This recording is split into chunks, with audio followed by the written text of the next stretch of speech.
Good morning and welcome back to the channel. And happy Father's Day to all the dads out there. I'm filming this on Father's Day, but it'll come out later in the week. It's very hot out here, but I'm glad it's beautiful because every weekend of the past month has looked something like this.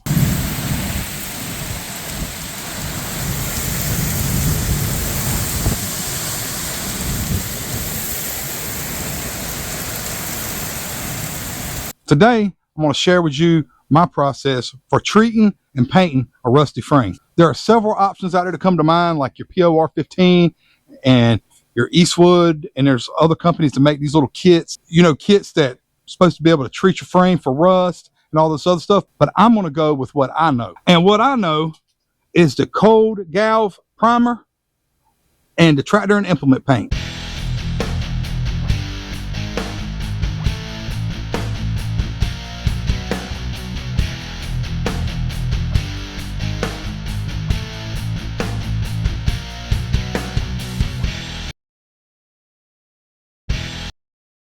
All right, let's break down what I'm using. Cold galvanizing compound. You can buy this at Home Depot. This is a primer that's supposed to have a lot of zinc in it, and it's supposed to be rust resistant. All I know is that where I live here near the ocean, that dudes paint their boat trailers with this stuff to keep the rust from coming through. So you gotta know it works somewhat. And then here goes something I'm very familiar with. This is the tractor, truck, and implement paint.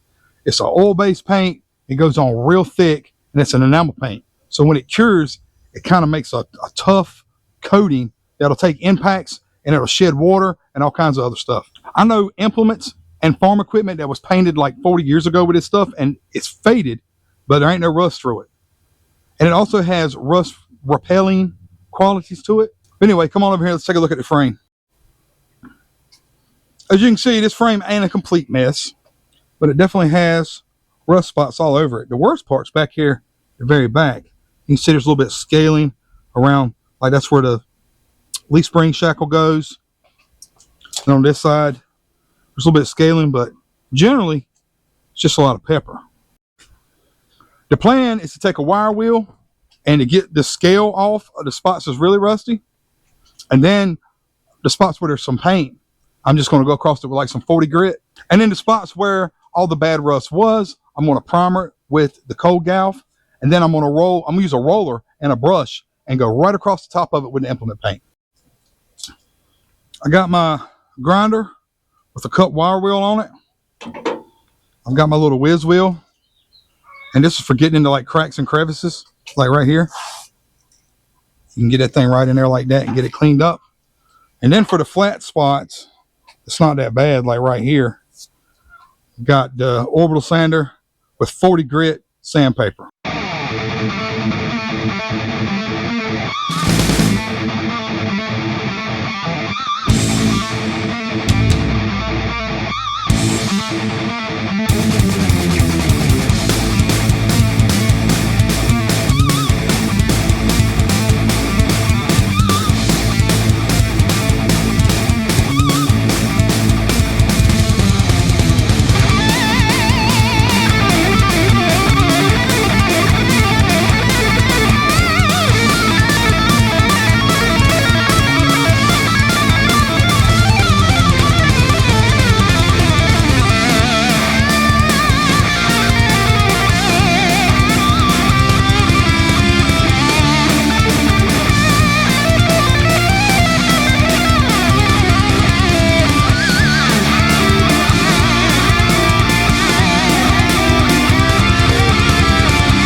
All right, folks, you can kind of see what I'm doing. Look how much better that looks right there with that wire wheel treatment. Getting that little air-powered angle grinder in there. You can clean up all that rust out of there. Then I hit this. You saw I hit this with the orbital sander. I have not hit this in with an orbital sander, but look how much better this looks. Just getting that wire wheel down in them little crevices and stuff in comparison to its brother over here. That's what this looked like a minute ago. It was just like this. Cleaned up around all these where the spring bushings went and around these holes where it was a little crusty. You can get that wire wheel up under in crevices like this and get all that crap cleaned out. I got my work cut out for me, but the goal here is to try to get all the flaky stuff off. That cold galv will stick to it if it's a little rusty, but it won't if it's flaky, because it'll just flake right off. What the hell's on your face? Whew, now that I got most of this loose stuff off, you see it looks a lot better. I went top, bottom, every little bracket. I didn't want to bore you with B-roll about that. See, there's still a little bit of rust, but it's not that loose stuff. And I'm going to take, because it's got rust dust on it, take my brake clean, kind of give it a little shout where it's where it was rustier at, and let that dry. I think I missed a spot right there too. I'm going to have to clean up. And right there. Way to go, James. Now, everywhere where it was heavily rusted, like back here, and all those little corners and around that stuff, I'm going to hit it with the, spin around here with the cold galv.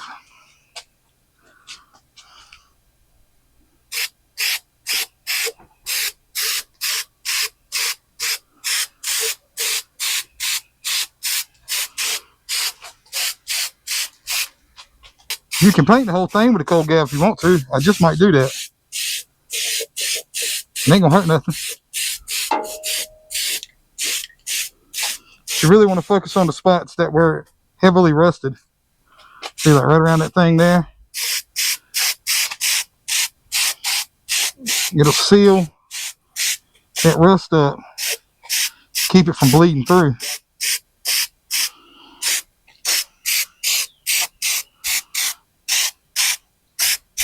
All up in there.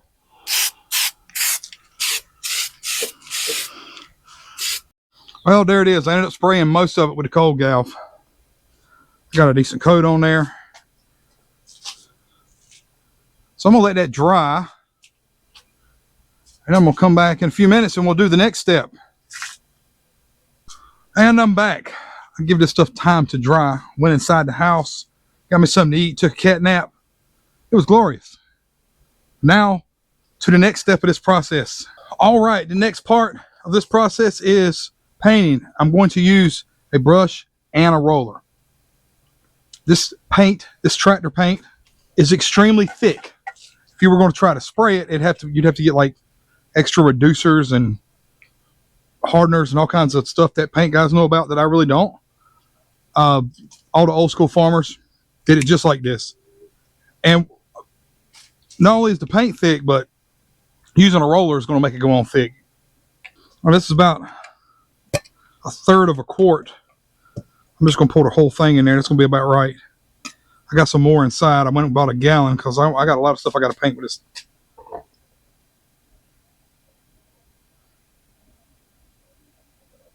See how thick that stuff is?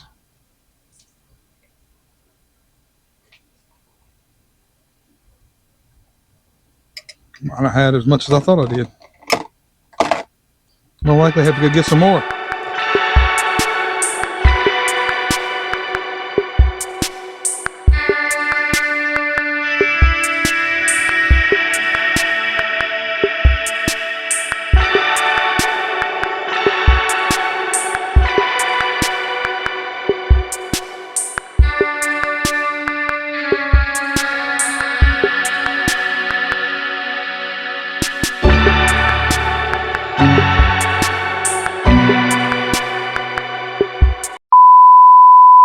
So damn hot.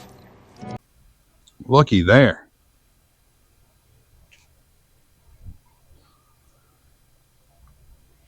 So it's had time to cure. We're like 3 days later. And then the day after, I came back and put another coat on it. So it's nice and thick. I will tell you, during this process, I found out that these foam rollers like this are foam brushes like this one are a lot better than the bristle brushes. You call that a bristle brush? Whatever, like your regular brushes. These things don't leave brush strokes the same way. Not that it really matters, but they don't leave brush strokes. It puts a thicker coat on.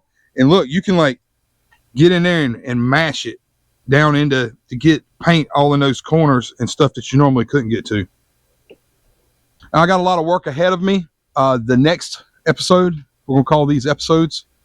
I'm completing putting the rear end under here. Once I get it mocked up, I'm gonna paint that rear end the exact same way I painted this frame. And I'm also going to paint the underside of the frame, the part that's under the cab and the part by the engine when I actually do the engine swap and the front suspension swap. We're going to piece this frame paint job together as I go. But yeah, tell me what you think in the comments. You think this will work? I know it'll work. Appreciate you watching to the end. Thanks for stopping by. Come back and see me for updates. I'm proficient at painting, but I'm not proficient at not making a mess while painting. You have paint all over your hands.